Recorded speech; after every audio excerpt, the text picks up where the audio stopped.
You are listening to the Wealth Formula Podcast with Buck Joffrey. Get ready to change your life. Welcome, everybody. This is Buck Joffrey with the Wealth Formula Podcast. And I'd like to start out today reminding you that wealthformula.com is a website with all sorts of special information in there. All sorts of resources, free books, etc. Free books from me, from George Newberry. Lots of goodies there, so make sure you check it out. It's also the place where you sign up for Investor Club. If you are an accredited investor and you're ready to get off the sidelines and start joining a group of like-minded individuals looking for potential opportunities, then you must go to wealthformula.com right now and sign up for Investor Club. Of course, you have to be accredited. What is accredited? It means you either make $200,000 a year as an individual, $300,000 if filing jointly, or $1 million outside of your $1 million net worth outside of your personal residence. That qualifies you. You don't have to apply. You don't have to go to the DMV or anything. You just are an accredited investor at that point, and you can sign up for Investor Club because, after all, who doesn't want to be part of a club? Right. And the other thing I'm going to remind you is, even if you're not accredited, you can be part of a different type of network. And a lot of you accredited investors are already part of this. But there is the Wealth Formula Network. That is our inner circle of Wealth Formula fans. And basically, this is there's a course that creates a foundation for this, with a bunch of very familiar names like Tom Wheelwright, Ken McElroy, the usual suspects, with a robust educational course. And that is followed with a mastermind, with a Facebook group that's become very active where you can get questions answered, and also bi-weekly mastermind calls with yours truly. We do them on Zoom so we can actually see each other, and it's like a little party. We do that every other Wednesday, and it usually lasts for about an hour and a half. It's a good time. Anyway, check that out at wealthformularoadmap.com, and I'd love to see more of you participate in that because, you seem to have an awful lot of fun at the Scottsdale event a few weeks ago, so this is basically just, keeping that party going. Now, on for today's topic. Now, let's start out. Let me bring you back to the 1980s or, 70s or whatever, whenever you were a kid. And you'd go to the doctor with your parents. You were a kid and your parents brought you to the pediatrician.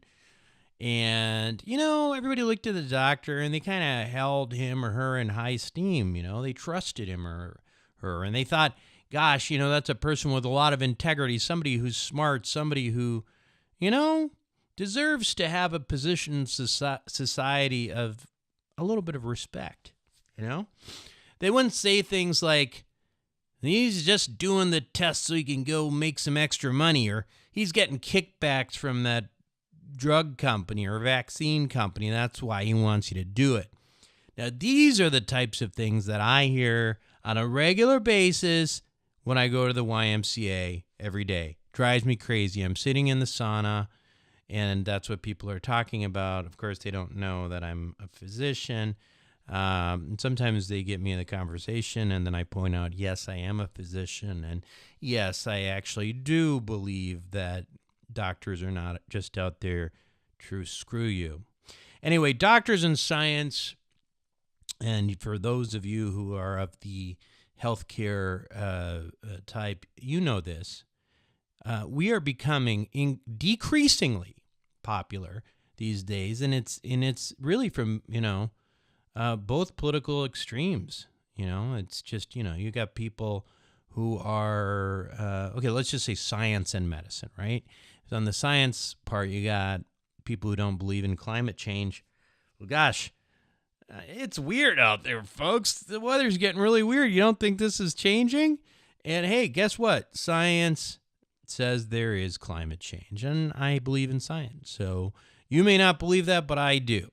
All right. Now that usually the denial of that comes from the right, But then on the left, there's this crazy denial of vaccinations and, how they cause autism, although there's never been any study that actually validates that point. There was some fake study, and this guy was, completely, found to be a big fraud.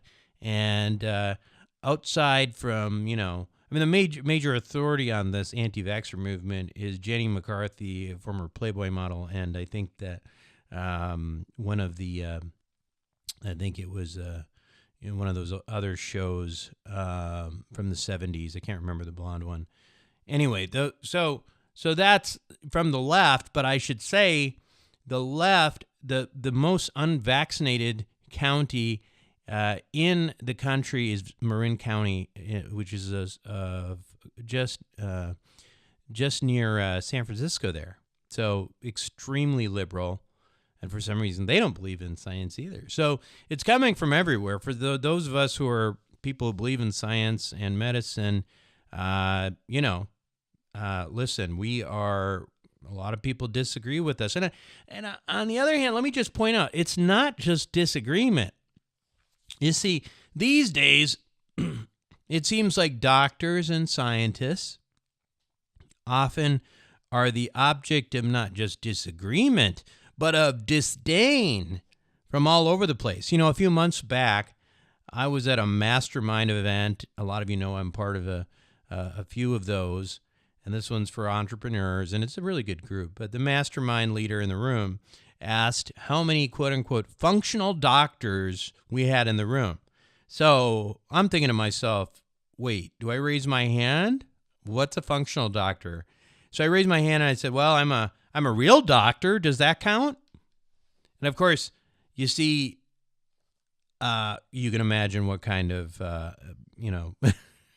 there was literally 20 people in that room practicing some kind of alternative medicine without any degree at all, who called themselves some kind of doctor of non-allopathic medicine, which is fine. I'm just saying. So that being the case, I being the actual only MD in the room, thought it was reasonable to ask the question if I counted as a quote-unquote functional doctor. Anyway, I got hissed at from a lot of people. I actually got told I was killing people instead of helping them by one person. And then I finally got off the hook when I announced that I hadn't practiced medicine in a couple of years, and as far as I could remember, I'd never actually killed anyone. I mean, at least that I know of. Anyway, it's you will, if you're a physician or if you're in healthcare, you're a scientist, anytime, any of those things. These days, it's not really a good time to be us these days, because we're losing respect and we're losing reimbursement at the same time.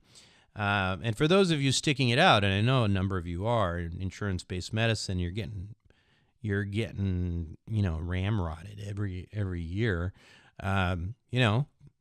Keep fighting the good fight. I mean, good for you. And I know that you deserve every penny you get, and no matter what they say, I don't think you're a charlatan, and I know you don't get paid for sending somebody for an MRI or to get a blood test, like some people seem to think you do. Anyway, now I should say that I am a real doctor, or as we like to say, allopathic physician. And I not just allopathic, but osteopathic guys out there too. You're real doctors too. I mean, we study the same kind of scientific medicine, but we call ourselves doctors, and that's in the old-fashioned sense.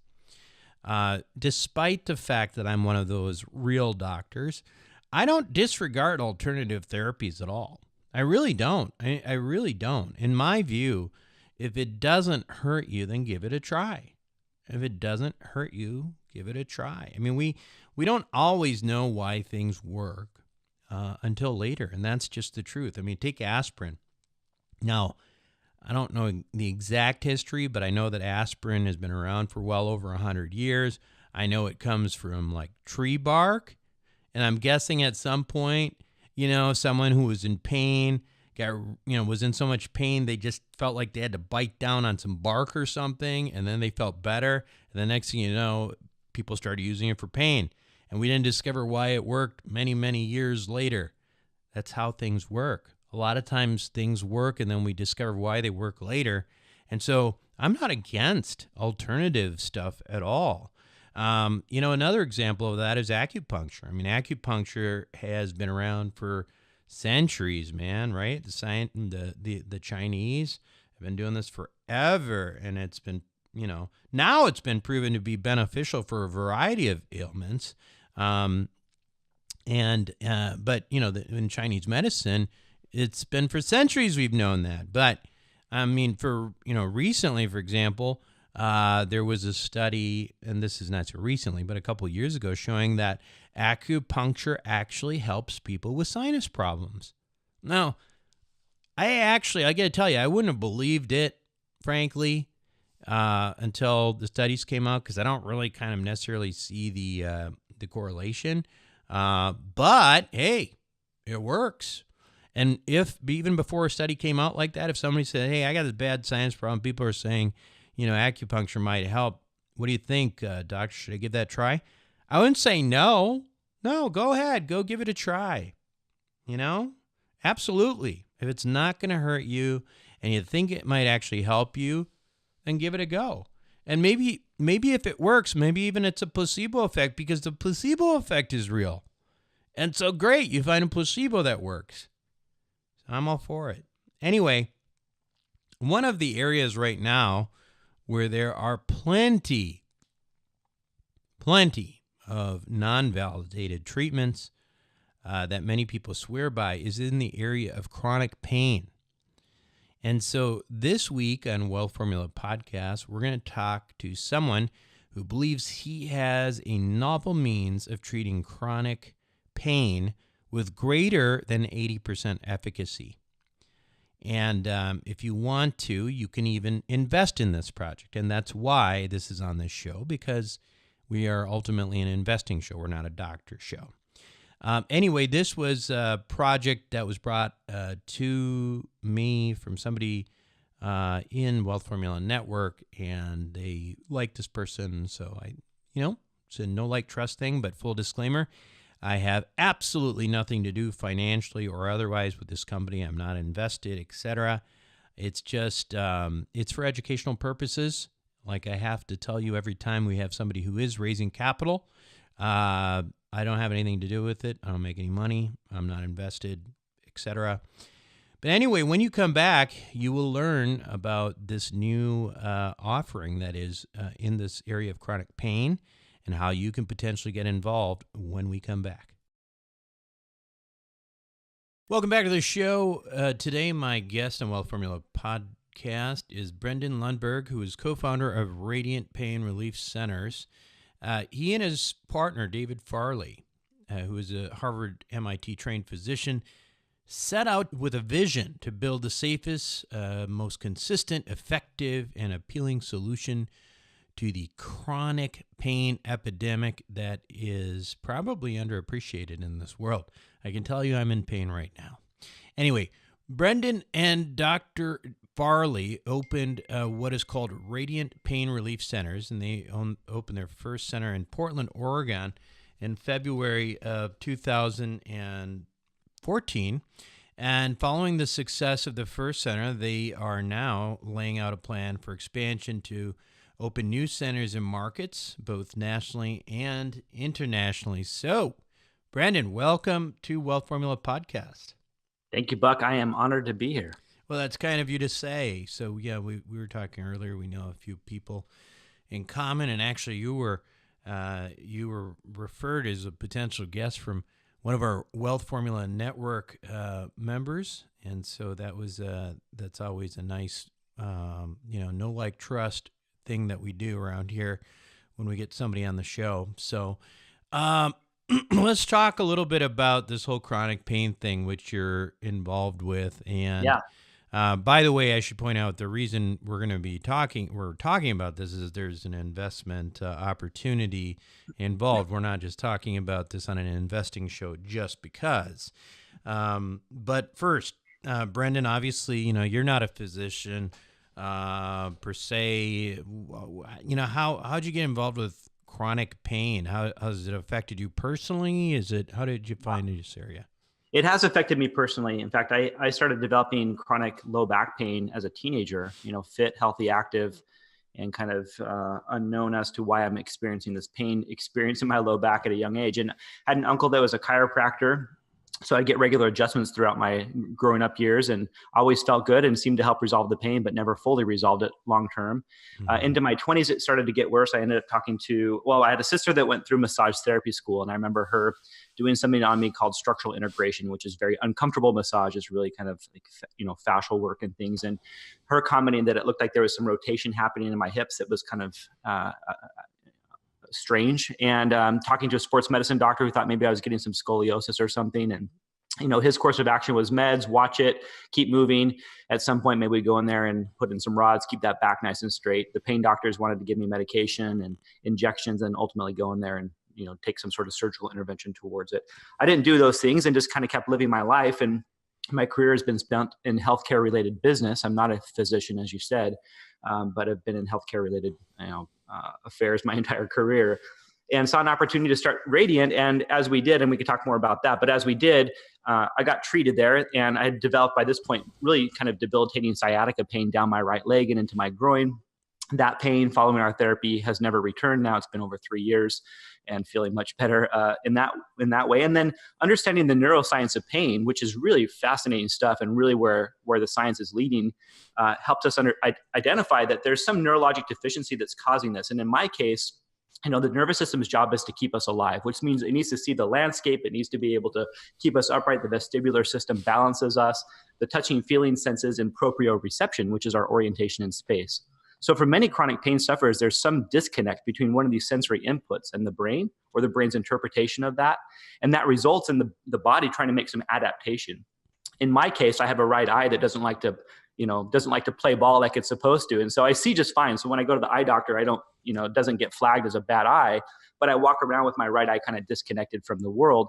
And so consequently, because my nervous system wants to keep me alive, it makes a very subtle adjustment in the positioning of my head, so that my left eye is positioned to be more dominant and see the landscape. Well, that causes some compensations that has to be made throughout the spine. Otherwise, I walk in circles to my right.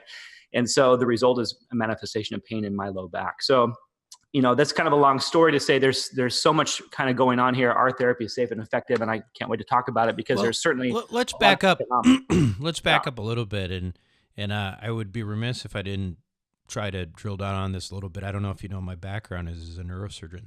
Sure, absolutely. And I have a fair amount of interest in neuroscience, and that was really kind of where I was.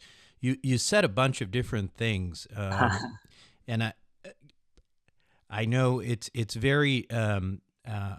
This is frankly something that I want to make sure that we're clear about, because there's a lot of misinformation out there, and we get into this sort of, allopathic medicine is BS, and we're doing everything the wrong way, and that's just not true, and that. Right. But let's talk a little bit about, first of all, what was it? What was it that was causing the back pain? You said you had sciatica, so did you have some kind of a disc herniation or something, or was there anatomically something that was causing you? Presumably if you're a groin pain, that's probably like an L2, L3 nerve disc herniation. Is that no disc herniation? I don't want to get too technical, but I'm not. I just don't want to just kind of gloss over this, because there's form and function and pathophysiology that you can't just get around. Absolutely. So, the body is an adaptation machine. It's made to adapt. And so, understanding the neuroscience the way that we do and that we promote within our clinic is that, there's a neurologic driver of function or dysfunction. And oftentimes, if we think of it like the circular of a clock, with the brain being at the 12 o'clock position, and then outputs of function or dysfunction around the curvature of the clock, and then back up to the brain. The brain is both taking information from the inputs of the body as well as external. So endogenous and external inputs that give it a sense of information about safety and function and movement and everything. We typically identify some level of dysfunction, pain, or joints that aren't moving like they're supposed to, and we address that. Our philosophy is that if the brain is the contributing factor to a pain experience, then if we can change the brain, it can potentially change the output and course correct itself. So I did have some, and I still probably do have some mechanical misalignment in my low back. And rather than trying to fix it there with a surgical intervention, I exercise regularly, and that helps keep it at bay. But these identification tools or these assessments and drills that we do, in addition to our primary therapy, helped identify that my right eye wasn't really doing its job, Right. or at least my brain wasn't interpreting that my right eye was doing its job Right. like it's supposed to. Although Right. you do know, I mean, obviously people are usually either right eye or left eye dominant, so it's not necessarily abnormal Yeah. to have. It's not, no, correct. It's not necessarily abnormal, but it doesn't mean it's optimal, right? I mean, so there's dysfunction, there's normalcy, and then there's optimal function. And there's obviously a range and a gamut within that. And so, most of us do live with some level of dysfunction, and our body adapts and we survive, but most of us have pain too, right? So, Right. I think we're at a really interesting intersection with what we're doing at Radiant, because pain is such a big problem. As you mentioned, it's probably understated. In the United States, over 100 million people are reported to have chronic pain.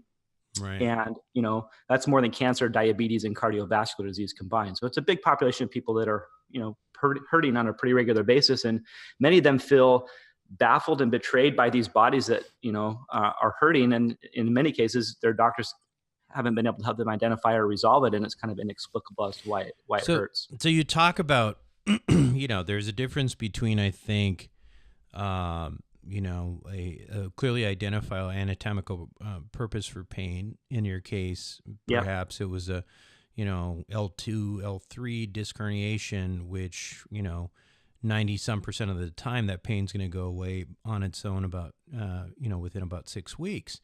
Yeah. But then there's also a kind of pain that sometimes you cannot identify exactly what the source is.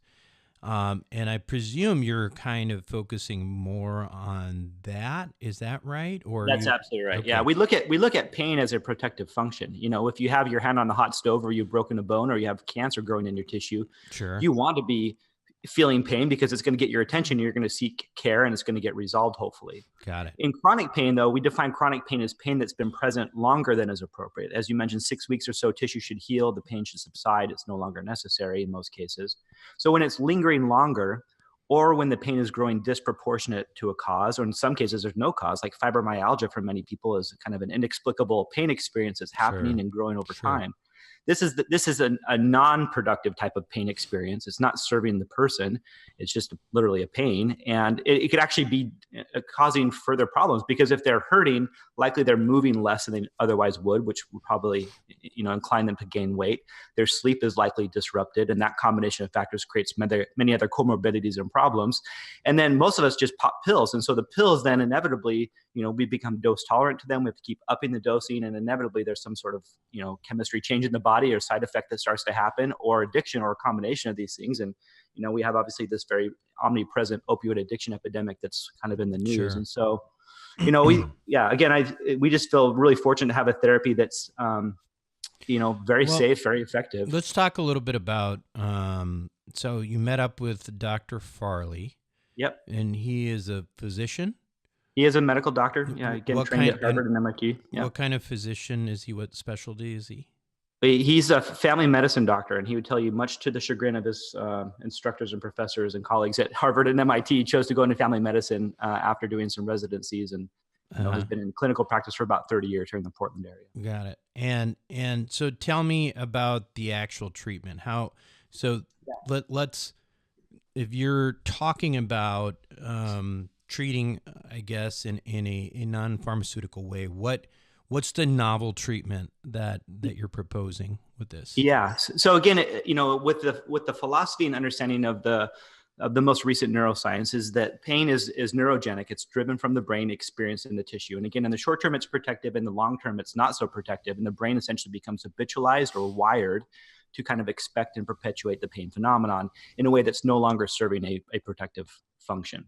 So rather than trying to mask it at the tissues, or mask it with a drug, or address it at the pain site, the tissue site where the pain is experienced, we are able to transmit new information. We have an FDA cleared medical device that we identified and been spending the last few years really learning and position ourselves to be able to control. FDA cleared, been researched at the Mayo Clinic and Johns Hopkins, but ignored by mainstream medicine because it was predicated on a TENS unit when it was taken through the FDA. And so TENS has obviously been around for many, many decades. And, this is in many clinicians' first blush, an overly priced TENS unit, but it's actually quite different. So the technology acts like an artificial nerve, essentially. It generates a dynamic set of artificial nerve impulses. We attach electrodes on the skin in healthy tissue that doesn't hurt, but is in proximity to the painful area. We turn the device on.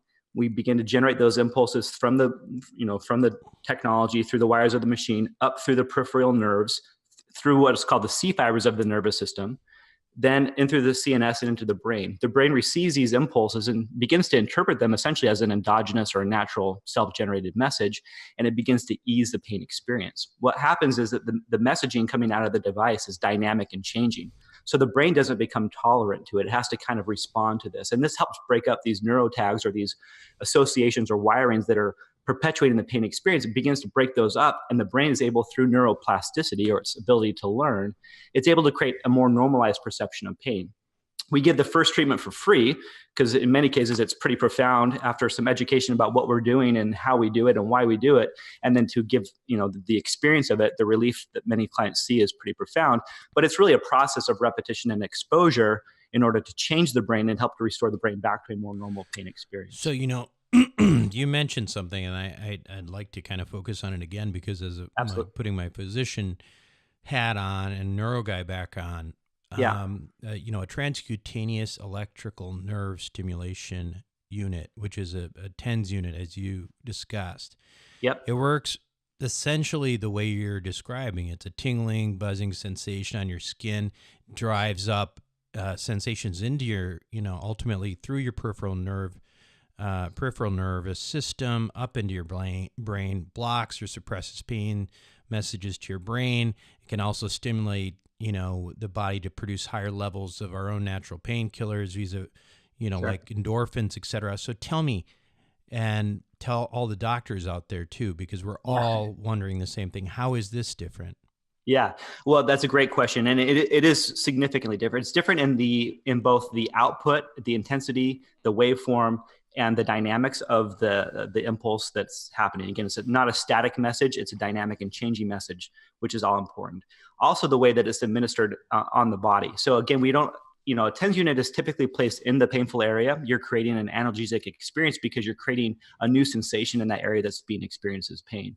In our case, we're not just trying to mask the pain by giving that, masking sensation or new experience there, but giving the brain new information so that it can go through the neuroplastic changing capability that it has to be able to learn and basically it's breaking up those associations that it's wired to expect of pain, right, giving it new information so that it can normalize itself. And so we are able to achieve relief that becomes durable or lasting for weeks or months. In some cases, it's indefinite. And without these side effects and risks, it's pretty remarkable. Yeah, I mean, I'm still not necessarily understanding the difference between the TENS unit based on what you just said, but are there any studies right now comparing? There's a few pilot studies that have been done at Mayo Clinic and Johns Hopkins. There's been economic challenges by the former licensee in terms of how do they really commercialize this. That TENS predication has ruined really an economic reimbursement potential with insurance because it's predicated on a TENS unit, and so TENS reimbursement is quite low, as you know. So what we've done is, basically we're building a direct-to-consumer business around this technology because we saw an opportunity that seemed really quite promising. So we spent the last 5 years really understanding, does it A, work? B, can we create a replicable, consistent business that allows us to, to be able to deliver consistent results? And then can we build a business model that makes it affordable without insurance coverage and still create an economic return? I get that. And before we get to that, though, I'm just, I guess, again, where it is sort of my fiduciary responsibility to do the due diligence here, especially given the fact that, I know a thing or two about this stuff in general. What I'm trying to say is that typically the way we will judge in medicine, whether something is better or different is through some kind of, double-blind placebo you're absolutely study, right. Yeah. Or in this case, do you have any reason to from at least from the studies, say that this works better than a TENS unit. And I know, what I'm drawing the distinction between is subjective, anecdotal data from your clinics, which I'm not saying is insignificant. I'm asking like whether there are any studies right now showing differences. There are studies showing differences, and they're on our website, and certainly happy to make them available to the audience that would be interested to review those. But they are limited. I mean, in full disclosure, they're limited. And what I found, so prior to starting Radiant, I spent a few years trying to sell this technology to physicians. Mm-hmm. The experience that I encountered was that most professional clinicians, MDs, and including the gamut of alternative care physicians are trained in pain science from the 1960s, the gate control theory of pain. And Melzack and Wall, I believe, were the publishers of that theory and model. And Melzack in the late 90s basically created a new theory called the pain Neuro-Matrix theory, which essentially kind of debunked it. And in a sense, it says that, that pain is multifactorial and that it's a real brain component driven versus what's, kind of explained in the gate control theory of pain. So we found that many clinicians didn't understand the science that kind of underlined both the more modern understanding of pain and, the mechanism of action of our therapy.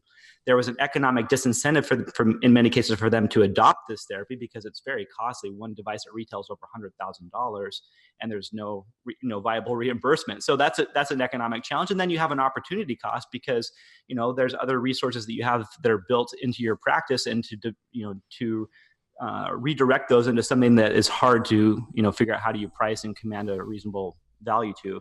So that combination of factors made it really hard. And then there's limited studies. So as I went out to talk to doctors about it, this combination of factors really made it hard for us to create a level of trust and understanding, because to your point, physicians are trained to look at the studies, to read the studies. They want to see double-blind, placebo-controlled, longitudinal outcomes if possible. And the reality is that doesn't happen.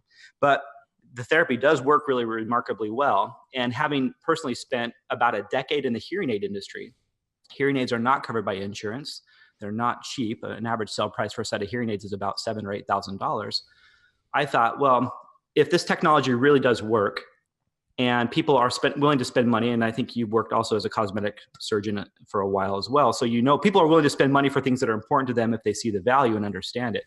I created a different business concept, which is to build clinics and go right to the consumer, because I can't create studies that don't exist. I can't fund studies that don't exist. I at this point didn't have the rights to the technology to do that, and it would be illogical for me to deploy that type of capital if I had it.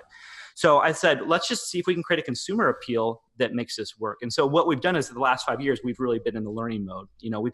We've been generating revenue, but we really consider it pre-revenue, and really kind of a learning of both the therapeutic and the business side of things to marry them in a way that we think can be quite appealing. What we've seen is that we average across, I don't know the exact number, but it's over 500 people that we've treated over the last 5 years, an average reduction of about 84% on the VAS scale. So people come in, they typically measure pain from 0 to 10. And, most of our clients are coming in pretty high levels of pain, enough that they're willing to, eventually invest in our therapy. But if they're at a 6, 7, 8, 9, 10, we average shift that down 84%. So we may not fully resolve the pain. Pain is obviously a very human experience that we all have. Right? I mean, we want to set reasonable expectations, but it's significant to the point where we've seen people who previously have, many of our clients have tried everything, quote unquote. I mean, we've had people that have elected to have, for example, a leg amputated after years of failed therapies, drug addiction, and nothing resolving their pain. Many of our clients tell us they become suicidal. And we have one client in particular who was so fed up, he elected to have his leg amputated. They amputate his leg. It becomes phantom pain because it's a neurogenic problem, not really a tissue problem at this point. And at this point, he was in a very dark place. Fortunately, he didn't take his life and didn't take other drastic measures, and we were able to treat him. And he's, his testimonial, and in fact, news clip, a local news station covered his story. It's remarkable to see these people get their lives back. And so, we don't have the answer that most physicians want in the sense of what is, the study evidence of it, but we have certainly, our own internal data and clinical results and anecdotal stories that are mind blowing. No, and I totally get it. And I'm not trying to discredit by any means. I think that there's two different things we're talking about here. One is, which, there's a lot of things out there that tend to work for people that there isn't a lot of studies on. For the longest time, we didn't have a lot of information on acupuncture. Now we do have information on acupuncture. I think the primary thing I was trying to get at is, from a neurophysiology standpoint, I'm trying to just try to make that distinction, try to understand exactly what the difference is. But let's focus a little bit on the business side of this, because obviously this is an investing show. Yeah. It is not a medicine show. Let's talk a little bit about, well, first of all, you were featured in Inc. magazine. Your book was. Tell us about your book. What was that all about? Well, our vision is to build a chain of stores, and these are treatment centers. Our brand is called Radiant Pain Relief Centers, and the vision of building clinics is twofold. Number one, it allows us to create consistency in the experience, to create a whole new experience. In fact, we've modeled the entire business model around delivering this therapy in the most effective and consistent and appealing way. So we've created these centers, and we have a couple here in Portland that we've been learning through and refining. But they allow us to create consistency, which is necessary to build a brand. And as we control the brand and we control the revenue and the P&L for the center, we have a vested interest to want to now start to promote that directly to consumer and create a return. It allows us to create efficiencies in that so that we can price it to be affordable. In fact, it averages around $10 a day for our clients to get and maintain relief, depending on how much they use it, and still build very profitable enterprise as a business. Our growth model, just to touch on this real quick, is instead of opening the centers and owning them and having to have the capital to do that, is to create an investment opportunity for local clinicians. Instead of selling them a device for $100,000 that they then have a high opportunity cost and have to try to figure out, does it really work? How do I make it work? Both clinically and financially, they can invest a much lower amount of money in a local center that we build. It's completely passive for them. There's no opportunity cost. They can refer if and when it makes sense, and they get a return based upon the performance of that center that's uncorrelated to their referrals. So it's clean of Stark laws and anti-kickback laws. And this will allow us to use local capital to create hopefully fans and influencers and referrers in the market, and be able to accelerate our growth. So that's our kind of our business plan. So the what you're doing right now is a regulation crowdfunding or regulation AAA offering. Well, right now we're in a Reg D, so we're still closing out a private placement. At the time of this recording, we're headed to Kevin Harrington's Angel Investor Network event in the middle of March, and that and a couple other things. We hope to be able to close out our private placement round soon, and then we will go into a crowdfunded public offering opportunity. Mm-hmm. Yeah. What was just out of curiosity? What was the structure of your private placement? What kind of GPLP and structure was that? Yeah, initially it was a convertible debt, and then as we began to make plans and submit to the SEC to prepare for the Reg A Plus, we went through a conversion process and converted everybody into equity, and we since then have been raising money in equity, and then in the Reg A Plus, basically created a new company that's primarily focused on just the technology piece, not all the infrastructure and management of the centers. Just the technology is a simpler business, and in that, we'll sell equity, obviously, right to the crowd. Anybody, non-accredited investors can participate in that low price point. And what will that typically look like in terms of GPLP split on that kind of thing? Do you have in terms of what will the dilution or the valuation be? Is that what you're asking? Well, I mean, presumably this is something that is this something that it's a private, I'm just wondering how it's structured, obviously. I mean, if you've got a fund, so, it'll be, Reg AAA, whatever, but, is it, 2 and 20? Is it, is there some kind of split? What's between the operator side and the so what we've done is we've sold, getting convertible debt initially and then migrated into equity. We've been selling equity since then in Radiant Health Management Corporation, which is right now an Oregon C Corp. And that's the management company that will run and manage and grow the assets for the individual clinics. We've created a new company and basically replicated the cap table from the Radiant Health Management Company, replicated it as founders in the new company. So for our investors in that private placement, there's no additional cost to then become quote unquote a founder in the new company. It's that new company, the Radiant Technology Holdings, that will take through this Reg A Plus And so we'll raise money at a much higher valuation in that new technology company. And then we have two businesses that are different. One is focused on management and operations. One is a technology holding and selling company. The technology company is a pretty simple business to operate because we buy and or manufacture technology at price X, we sell it at price Y. Not a lot of operating complexity. So a bulk of that revenue flows right to the bottom line, giving us the ability to create a dividend potential for investors in that side of the business. And then our plan is to we have two entities, and there's a potential acquisition opportunity with somebody like a DaVita or some other aggregator that might want to buy the management company at some point. And then, the other company that's focused on technology may be more appealing to a technology-based company like a Medtronic or J&J or somebody, bigger down the road. Or what our plan is currently is to try to keep our fortunes as controlled as much as possible.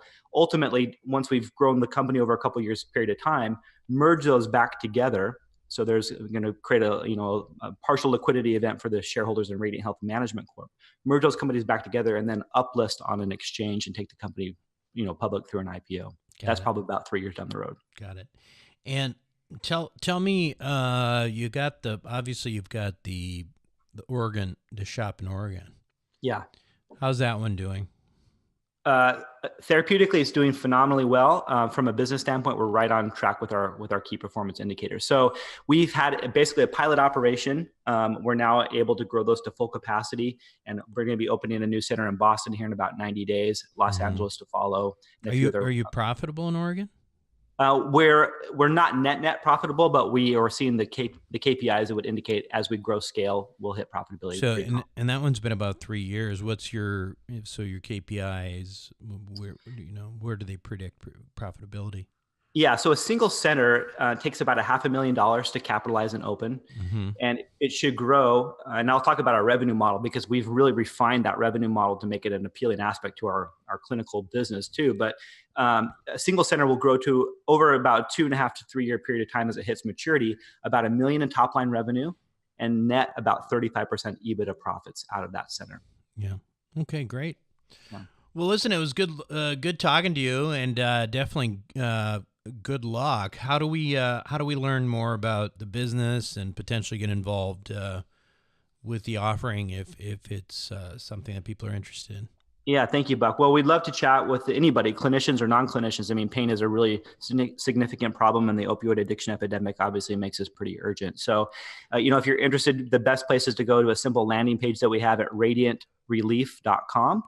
And there you can indicate if you're a clinician and you want more information about the science or the business opportunity related to clinicians, if you're interested in the Reg A+, if you're interested in the private placement, if that's still open at the time, if you're just interested in the book or following our story, or if you have pain yourself. That's the best place to go, and we'll get you the appropriate information and route you appropriately. But radiantrelief.com. Brendan, thanks so much for being on the show today. My pleasure, Buck. Thank you so much. Cheers. We'll be right back. Welcome back to the show, everyone. I'm curious what you guys thought of that interview. I mean, it is good to hear about different things going on. I would love to hear from some of you neurologists in particular. Did I do a good job, John? Did I do a good job? Did I ask the right questions? I'm just a dumb surgeon, so I don't necessarily know. Yes, I used to be in the neurosurgical field some time ago, and I really was into neuroscience, but at the end of the day, I was a dumb surgeon, not an actual neurologist. So anyway, any of you neurologists out there who have something to say about this, chime in, and I'll even mention on Wealth Formula Network on our next call. Anyway, now for me, this is this of course is an investment opportunity that I would categorize as high risk, and it's not anything against this particular company. It's not anything against Brendan or even the technology. It could be the best technology ever, but it is a startup. And understand that startups are still by nature that type of investment that can be, high reward, but also very high risk. It's not like investing in real estate, right? But there are lots of ways to invest outside of stocks, bonds, mutual funds, and even real estate that are riskier and sometimes provide higher reward. For those of you who know, for me, that happens to be in the area of blockchain, and I'm that's my high risk stuff. So I'm not really necessarily into the startup world because I'm not a person who I think is really good at evaluating startups. But this is something that could be really interesting to those of you who are interested in startup technologies. So make sure to check out their website and, ask them questions, etc. And if it's of interest, then move forward. Anyway, that is it for me this week on Wealth Formula Podcast. This is Buck Joffrey signing off. Thank you for listening to the Wealth Formula Podcast. Visit us on the web at wealthformula.com. The information contained in this podcast are opinions, not fact. As always, consult your own financial team before making any investment. See you next time.